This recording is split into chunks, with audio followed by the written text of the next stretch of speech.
Hello students, आज की video में हम आपके सामने लेकर आए हैं राइटिंग स्किल से हमारा बहुत ही इंपॉर्टेंट टॉपिक है एप्लीकेशन राइटिंग, प्रार्थना पत्र लिखना। बिल्कुल स्टार्टिंग से जब हम छोटे छोटे होते हैं, जब हम स्कूल जाने लगते हैं, तभी हमें ज़रूरत महसूस होने लग जाती है कि हम एप्लीकेशन कैसे लिखें, प्रार्थना पत्र कैसे लिखें। और देखिए, कहीं ना कहीं हमारा लैक ऑफ इंटरेस्ट ही रहता है, हमारी अरुचि ही रहती है कि हम लाइफ लॉन्ग प्रोसेस चलते चलते जीवन भर भी हम नहीं सीख पाते। आप केवल इस टॉपिक को ऐसे ना लें कि हमने 6th क्लास में 7th 8th 9th 12th या ग्रेजुएशन लेवल पे हमें हमारे एग्जाम में आएगी, हमारे पेपर में एप्लीकेशन लिखनी आएगी तो ही हमें लर्न करना है, तो ही हमें समझना है। आप इस तरीके से ना लें। अगर आप ग्रेजुएशन कर जाते हैं, आप पोस्ट ग्रेजुएशन कर जाते हैं, आप कहीं जा रहे हैं, आपसे कोई एल्डरली पर्सन है, कोई आपके नॉन हैं, कोई बुजुर्ग हैं, वो आपसे कहते हैं कि बेटा ये एप्लीकेशन लिखना एक बार, मुझे कहीं किसी ऑफिसर को देनी है, मुझे कहीं ये एप्लीकेशन पहुंचानी है, तो तब हम बहाने बनाते हैं, अलग अलग तरीके के एक्सक्यूजेस हम ढूंढने लग जाते हैं। मुझे काम है, मैं बिजी हूं, लेकिन हमारे अंदर से क्या हमें फील नहीं होता कि हमने ग्रेजुएशन कर लिया, हमने पोस्ट ग्रेजुएशन अपनी कंप्लीट कर ली और still we are unable to write an application. बिल्कुल सिंपल सी छोटी सी जो एप्लीकेशन है, प्रार्थना पत्र है, इतना पढ़ने लिखने के बावजूद हम नहीं लिख पाते। स्टूडेंट्स, बहुत सारे नोट्स हैं, बहुत सारी बुक्स हैं, न जाने कहां कहां कितनी बुक्स से कितने टीचर्स ने आपको पढ़ाया होगा, समझाया होगा, फिर हमारी वीडियो क्यों? ये वीडियो आप क्यों देख रहे हैं? आपको नया क्या मिलने वाला है? देखिए, सबसे पहली चीज आपको बतला दें, ज्यादा कुछ नया नहीं मिलने वाला है, लेकिन आपसे एक प्रॉमिस है कि अगर आपने ये वीडियो पूरी देख ली और ये वीडियो पूरी देखने के बाद आपने बारी बारी से जो हमने इस वीडियो में अपनी 3 एप्लीकेशंस को, 3 जो प्रार्थना पत्र हैं, मुख्य हैं, जो हमेशा आपके काम आते हैं, उनको हम डिस्कस करेंगे। आपने उनको नोट डाउन कर लिया, थोड़ा सा आपने कंसंट्रेशन के साथ में उनको कर लिया, तो आप बिल्कुल जीवन भर फिर कभी ये एप्लीकेशंस, ये प्रार्थना पत्र नहीं भूल पाएंगे। चलिए स्टार्ट करते हैं। फर्स्ट एप्लीकेशन है सिक लीव। देखिए, एप्लीकेशन प्रार्थना पत्र, इसका मतलब देखिए, हम प्रार्थना करते हैं। प्रार्थना कौन करता है? जो छोटा होता है। किसके सामने करता है? जो बड़ा होता है। तो अगर इसका मतलब यह हुआ कि जब हमें प्रार्थना करनी है, मतलब जब हमें एप्लीकेशन लिखनी है, तो हमें एक फॉर्मेट होता है, उसको हमें फॉलो करना पड़ेगा। और अगर हम एप्लीकेशन राइटिंग में जो प्रॉपर फॉर्मेट है उसको फॉलो नहीं करते तो हमारे मार्क्स डिडक्ट होते हैं, हमारे मार्क्स कट जाते हैं। तो आपको यह ध्यान रखना है। सपोज सिक लीव, आप स्कूल में पढ़ रहे हैं और आप अपने प्रिंसिपल को, अपने स्कूल के प्रिंसिपल को आप सिक लीव, सिक मीन्स बीमारी, ठीक है, लीव छुट्टी, तो आपको छुट्टी चाहिए। छुट्टी का कारण आपने क्या दिया है? अपनी बीमारी, सिक लीव। आपने स्टार्टिंग में लिखा द प्रिंसिपल। एबीसी स्कूल हमने लिखा है। कोई भी स्कूल आपके पेपर में, जो भी स्कूल मेंशन होगा वही आप लिख देंगे। यहां पर हमने फॉर एग्जांपल एबीसी स्कूल लिखा है। सिटी के लिए अलग अलग हम एप्लीकेशंस में डिस्कस करेंगे, अलग अलग सिटीज के जो नेम्स हैं वो हमने यहां पर मेंशन किए हैं। उसका मतलब भी यही है कि आपके एग्जाम में, आपके पेपर में जो भी सिटी का नेम मेंशन किया गया है वही आप यहां पर लिखेंगे। आपने लिखा the principal ABC school new Delhi. ये आपके प्रिंसिपल हैं, ये आपके स्कूल का नाम है और ये पर्टिकुलर सिटी का नाम है जहां पर आपका स्कूल बना हुआ है। चलिए, अब हमें मेंशन करना होता है अच्छे तरीके से सब्जेक्ट, SUBJECT, सब्जेक्ट, विषय, कि ये आपके जो प्रिंसिपल हैं बहुत बिजी होंगे, वो उनके पास बहुत सारी एप्लीकेशंस जाती हैं, तो सब्जेक्ट देखते ही उनको पता लग जाए। फॉर्मल वे है, औपचारिक तरीका है बतलाने का, ताकि टाइम वेस्ट ना हो किसी भी अधिकारी का, किसी भी ऑफिसर का, तुरंत पता लग जाए। Subject, application for sick leave, you can say for sick leave, बीमारी के लिए, बीमारी की हमें बीमारी है और उस वजह से हमें छुट्टी लेनी है, इसलिए हम प्रार्थना पत्र लिख रहे हैं। रिस्पेक्टेड सर, आदरणीय श्रीमान जी। अब स्टार्ट करते हैं आप।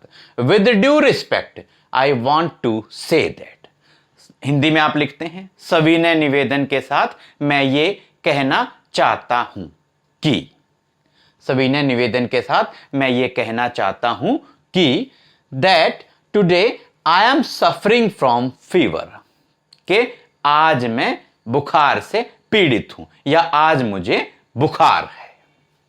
सो इसलिए I am unable to come to school, इसलिए मैं स्कूल नहीं आ सकता। Kindly grant me leave for 3 days, कृपा करके मुझे 3 दिन का अवकाश प्रदान करें।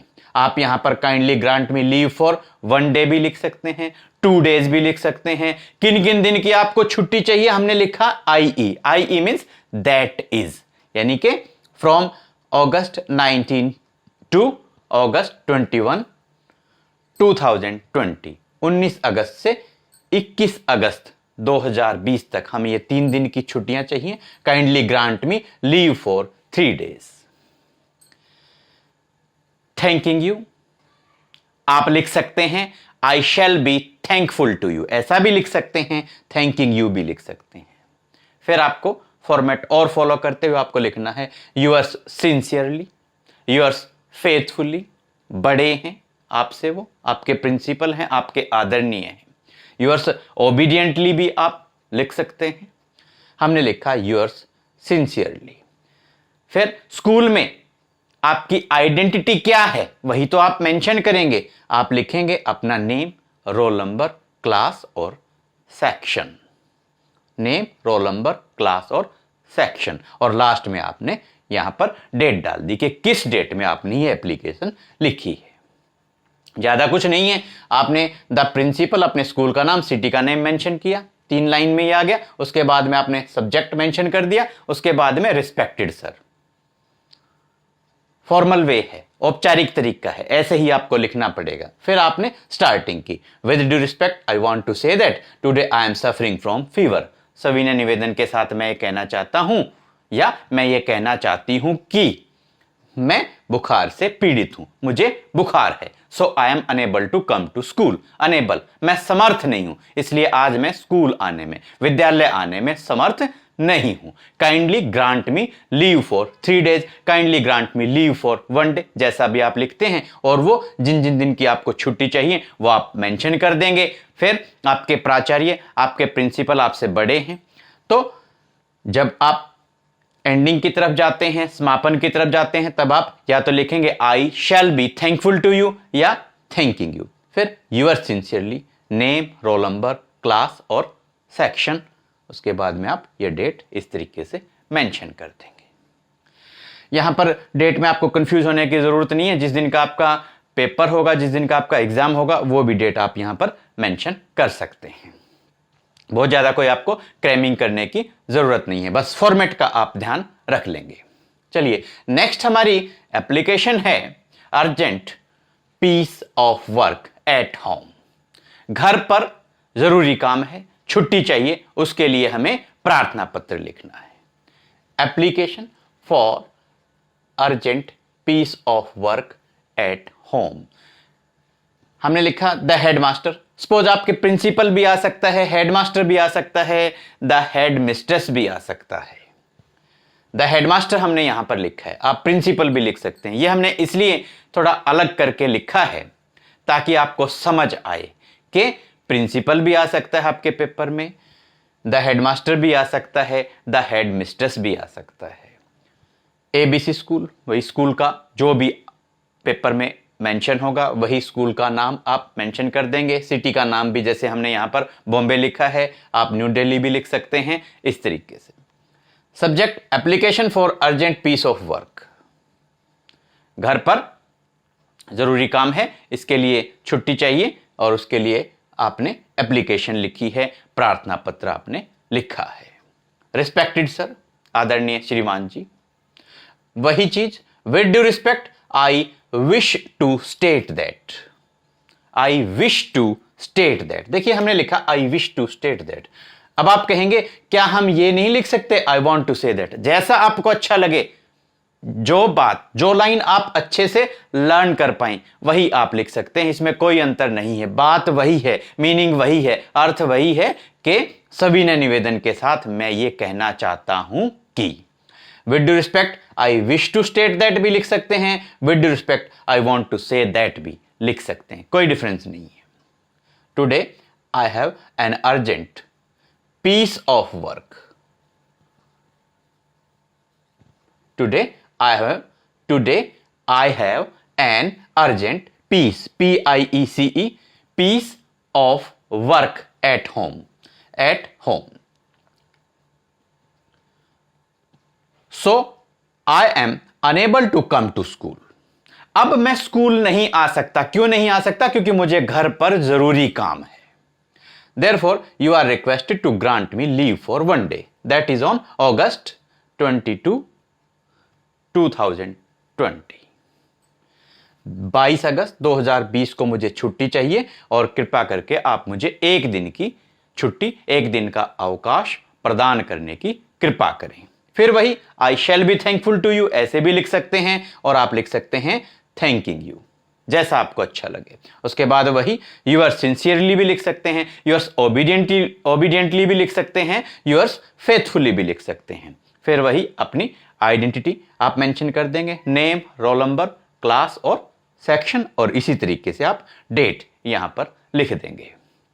चलिए एक बहुत ही इंटरेस्टिंग सी बात आपको बतलाते हैं कि जब भी ज्यादातर बच्चे ये application for urgent piece of work लिखने जाते हैं तो एक बहुत बड़ी एक कहते हैं जिसको आप एक चैलेंजिंग सी टास्क बच्चों को लगती है, और ज्यादातर हम ये कहेंगे कि मोर देन 90% जो स्टूडेंट्स हैं वो गलती करते हैं। कहां पर गलती करते हैं? देखिए जैसे ये स्पेलिंग है पीस, हमने लिखा PIECE,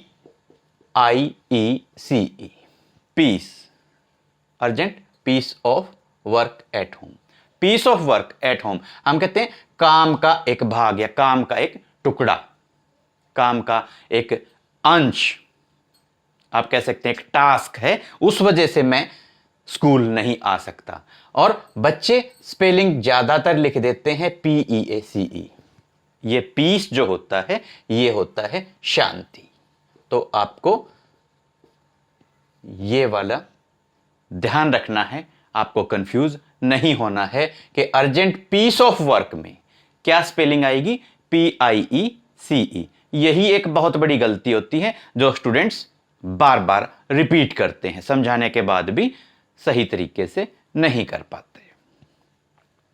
चलिए अब हम थोड़ा सा आगे बढ़ते हैं और नेक्स्ट हमारी एप्लीकेशन है फॉर रिमिशन ऑफ फाइन, जुर्माना माफी के लिए प्रार्थना पत्र। Application for remission of fine, fine जुर्माना, जुर्माना माफी के लिए प्रार्थना पत्र। देखिए अब हमने लिखा है द हेड मिस्ट्रेस, आप प्रिंसिपल, द हेडमास्टर ऐसे भी लिख सकते हैं जो आपके पेपर में, जो आपके एग्जाम में आए। नेक्स्ट ABC स्कूल, फिर हमने सिटी का जो नेम है यहां पर मेंशन किया है रोहतक, आप यहां पर करनाल, फरीदाबाद, न्यू दिल्ली, जो भी आपके पेपर में मेंशन है वही सिटी आप यहां पर मेंशन कर देंगे। Then subject application for remission of fine, जुर्माना माफी के लिए प्रार्थना पत्र।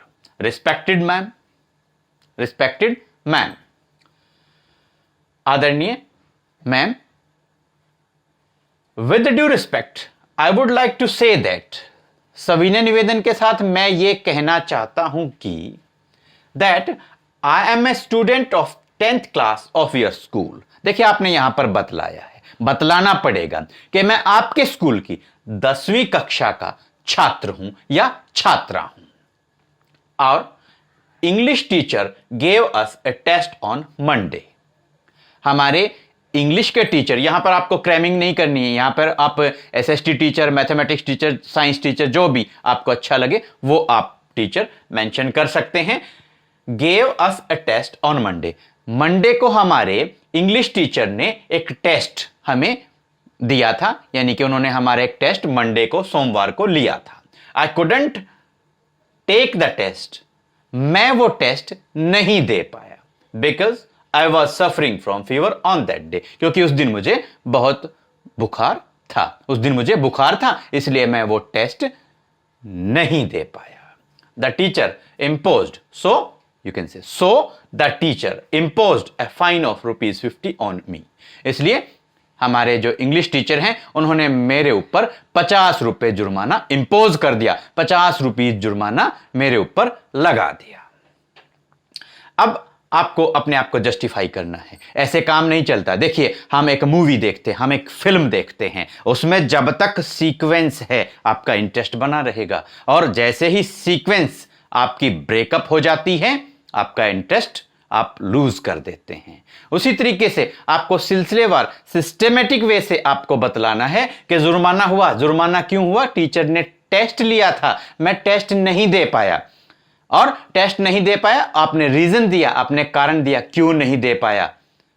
अगर आप खाली ये लिख देते हैं मैं टेस्ट नहीं दे पाया, मेरा जुर्माना माफ कर दिया जाए, क्यों करेंगे आपके प्रिंसिपल, क्यों करेंगे आपके हेडमास्टर या हेडमिस्ट्रेस, क्यों करेंगे आपका जुर्माना माफ? आपको अपने आप को जस्टिफाई करना है, आपको एक सही रीजन देना है, एक सही कारण बताना है कि इस वजह से मैं ये टेस्ट नहीं दे पाया। फिर आपको थोड़ा सा अपने आप को, अपनी जो गुड क्वालिटीज हैं आपको दिखाना है कि किस वजह से, क्या मेन वजह हैं कि आपका जुर्माना माफ होना चाहिए। आपने वो कुछ और रीजंस भी दिए हैं। I am good at English. भाई ऐसा नहीं है कि मैं जानबूझ के टेस्ट से बच गया हूं, मैंने कोई एक्सक्यूज वहां पर बनाया हो, कोई बहाना बनाया हो, ऐसा नहीं है। I am a good at English. मैं इंग्लिश में, इंग्लिश सब्जेक्ट में बहुत अच्छा हूं। I have always got good marks in English, और इंग्लिश में मुझे हमेशा अच्छे मार्क्स, अच्छे नंबर मिले हैं। I am willing to take the test any time, और मेरी ये इच्छा है, मैं चाहता हूं कि अब जब कभी भी टीचर चाहें टेस्ट ले सकते हैं, मैं ये टेस्ट दोबारा देना चाहता हूं। तो मतलब आपने बतला दिया, अपने आप को जस्टिफाई आपने कर दिया कि एक वजह थी, मुझे बुखार था, तो उस वजह से मैं ये टेस्ट नहीं दे पाया था। अब मैं टेस्ट देने के लिए रेडी हूं। आप वो टेस्ट लेते हैं नहीं लेते हैं ये उनकी विल पर है, उनकी इच्छा पर है। आपने अपने सारे रीजंस अच्छे तरीके से मेंशन कर दिया, आपने अपने आप को जस्टिफाई कर दिया। अब आप लिखते हैं therefore you are requested to remit my fine. इसलिए आपसे प्रार्थना है कि मेरा जुर्माना माफ कर दिया जाए। लास्ट में लिखते हैं I shall be thankful to you. तो यहां पर आप थैंकिंग यू भी लिख सकते हैं। Yours obediently, OBEDIENTLY। देखिए बार बार हम आपको बतला रहे थे, आप एप्लीकेशन लिखते time yours sincerely, yours faithfully, FAITHFULLY। Sincerely की क्या स्पेलिंग लिखते हैं? SINCERELY। Sincerely, faithfully FAITHFULLY, faithfully, obediently OBEDIENTLY। तो जो भी आपको स्पेलिंग, क्योंकि ये सारी आदर दिखाती हैं, सम्मान दिखाती हैं आपके प्रिंसिपल के लिए, आपके हेडमास्टर, आपकी हेडमिस्ट्रेस जो मैम हैं उनके लिए, तो आपको लिखना जरूरी है। उसके बाद में फिर आप अपना नेम, रोल नंबर, क्लास और सेक्शन मेंशन कर देंगे, और फिर आप यहां पर डेट इसी तरीके से मेंशन कर देंगे। यहां पर आपको डेट में लिखते टाइम कोई क्रैमिंग करने की जरूरत नहीं है, कोई रटने की जरूरत नहीं है। जिस दिन का आपका पेपर है, जिस दिन का आपका एग्जाम है, वही डेट आप यहां पर मेंशन कर देंगे। यहीं पर आकर हमारा काम खत्म नहीं हो जाता। देखिए हमने केवल 3 एप्लीकेशंस यहां पर आपके साथ में डिस्कस की हैं। अपनी आने वाली और जो वीडियोस हैं उनमें हम और एप्लीकेशंस, लेटर्स और आप कह सकते हैं कि फॉर्मल और बिजनेस लेटर्स जो भी हैं वो सारे के सारे हम पैराग्राफ्स और राइटिंग स्किल्स के दूसरे जो टॉपिक्स हैं अपनी आने वाली वीडियोस में आपके साथ डिस्कस करेंगे। उम्मीद करते हैं ये एप्लीकेशंस आपको अच्छे तरीके से समझ में आई होंगी। Thank you, have a nice day.